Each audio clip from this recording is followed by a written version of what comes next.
Continuando con esta revisión de la obra de Fray Bernardino de Sahagún, Historia General de las Cosas de la Nueva España, nos habíamos quedado con la muerte de Fray Pedro de Gante, este hombre que fue queridísimo por los indígenas, de tal manera que fue su funeral en 1572 fue uno de los primeros, quizá el primer funeral multitudinario que se da en la Nueva España.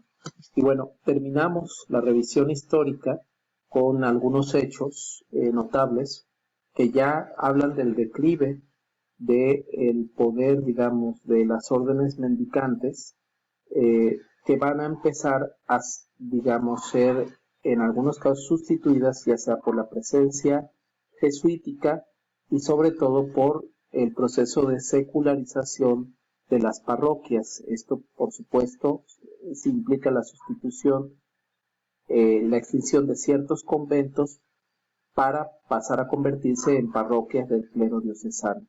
Claro, siguieron siendo muy importantes, pero sí marca el final de una época este tipo de hechos. En 1574 se estableció el patronazgo de la corona española sobre la iglesia de las Indias. Este real patronato que se va a dar va a permitirle a la corona definir precisamente diócesis y colocar, en este caso, sacerdotes dentro del diocesano. En 1576-1578 se da la segunda gran epidemia de, en este caso, cocolistris nuevamente, que fue una de las más mortíferas como la de 1546 o la de viruela de los años 20 del siglo XVI. Y finalmente, en este contexto dramático, Fray Bernardino de Sahagún finaliza su Historia General de las Cosas de la Nueva España. En 1579 se publicaría en Perugia, Italia, como dirían, sería en italiano, la retórica cristiana del franciscano Diego Valadez, este franciscano mestizo del cual hablaremos en un capítulo posterior, pero solo para ver la contemporaneidad de estas dos obras tan importantes, ambas surgidas del genio franciscano. Aquí vemos un mapa de la Nueva España precisamente hacia 1580 y cómo estaba dividido, cuál era su división, el contexto en el que se realiza la escritura de la Historia General de las Cosas de la Nueva España es obviamente la zona central de México, el Valle de México y sus alrededores, lo que nos permite sobre todo entender a los indígenas nahuas de toda esta región, que era el corazón del imperio mexica. Vemos también este mapa que nos permite ver la división de las jurisdicciones franciscanas. Todas estas jurisdicciones del clero regular se denominan provincias. ¿Sí? Los franciscanos, la primera provincia que tuvieron en la Nueva España fue la del Santo Evangelio de México, y a partir de ahí, esta provincia queda establecida en 1535, se irán fundando la de San Pedro y San Pablo de Michoacán, la de San Francisco de Zacatecas, no aparece aquí, pero también la de San José de Yucatán, y finalmente la última, la de Santiago de Jalisco. Sí, esas serán las provincias que son la forma de organización prácticamente de la orden dentro del territorio, hasta ese momento, el territorio explorado de la Nueva España. Esto es una vista de cómo se está amortajando a un difunto, a alguien que muere por la epidemia de cocolistli, que procede precisamente de la historia de las cosas de la Nueva España. Y bueno, la breve biografía de Fray Bernardino de Sahagún, que aparece aquí en un retrato contemporáneo, rodeado de libros, y con parte de lo que es su obra. Aquí la podemos ver muy seguramente en el colegio de Santa Cruz de Tlatelolco. Y bueno, Bernardino de Sahagún nace en 1499, ingresó, él es español por supuesto, ingresa a la Universidad de Salamanca en 1512, muy joven,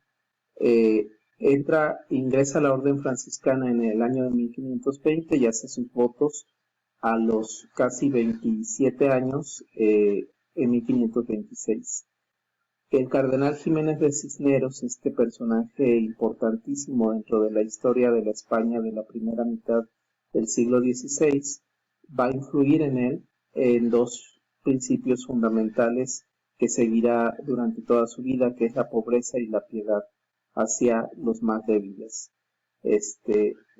Bernardino de Sahagún, como dijimos, llega con Antonio de Ciudad Rodrigo en 1529 en un grupo de 20 franciscanos, de los cuales él será uno de los más notables. Estará primero en el convento de Tlalmanalco. Recuerden que en ese momento el convento de Tlalmanalco estaba a cargo, el prior era ni más ni menos que el líder de los franciscanos, de los primeros 12 franciscanos, Fray Martín de Valencia. Este convento, que tiene una extraordinaria capilla abierta y que se encuentra en el Estado de México, muy cerca de Texcoco. En 1535 participaría en la fundación del convento de Xochimilco, uno de los conventos fundamentales de el área, digamos, del Valle de México, y después, 1536, estaría ya como catedrático en el Colegio de la Santa Cruz, en el Colegio Imperial de la Santa Cruz de Tlatelolco. Empezó a enseñar latín, se preocupó por la traducción al náhuatl de los manuales para misioneros y bueno, él trabajó básicamente en ese contexto, digamos, de la lengua, el conocimiento de la lengua náhuatl en primer lugar, la enseñanza del latín a los indígenas, etc. En 1545 se trasladó al recién fundado convento de Santiago de Tlatelolco, atendería ahí a enfermos de Matlazáhuatl, esta enfermedad que no me queda muy claro a qué corresponde, a qué enfermedad, cuál es el nombre contemporáneo de esta enfermedad.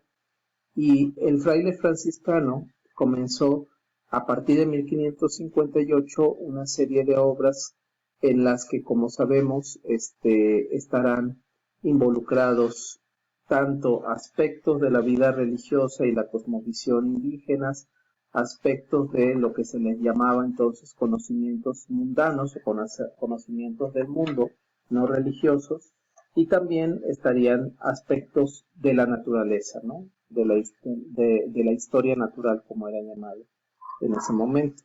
En 1570 se celebra una reunión para la revisión de la obra y las acciones de los monjes franciscanos. Bueno, toda una diatriba ahí porque algunos enemigos acusan de gastos excesivos en la redacción y la reunión de esta obra.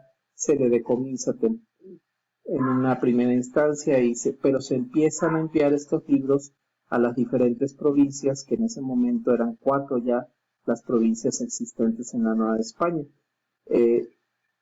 Este libro vamos a hablar un poco más de cómo se dio finalmente la recopilación final de la obra y su primera edición, que será muchos siglos después de la escritura. En 1573, Sahagún se le comisiona para renovar el Colegio de Tlatelolco, el cual estaba ya en ruinas. Acuérdense que les comentaba que los años de 1571, 72, sobre todo con la muerte de Fray Pedro de Gante, los franciscanos van a dejar de recibir un fuerte respaldo por parte de la corona, y esto hará que esos conventos, que dependían en buena medida del financiamiento real, se vieran muy afectados. La obra finalmente, se concentrarán primero 9 de los 12 libros, y se pedirá que termine con la obra, la cual será concluida en 1577. Y bueno, esta obra va a ser llevada por Rodrigo de Sequera al rey Felipe II, y se infiere que él mismo es quien la regala a Francisco de Médicis, la razón por la cual esta obra, los originales, se encontrarían en la Biblioteca Medicea Laurenciana. Va a morir Fray Bernardino de Sahagún el 5 de febrero de 1590 en la Ciudad de México, sin ver publicada su historia, la cual tendrá su primera impresión en español en el año de 1829, gracias a Carlos María de Bustamante. Bueno, la reseña de la obra la voy a dejar para el siguiente video. Con esto vamos a cerrar esta serie dedicada a la historia general de las cosas de la Nueva España. Gracias.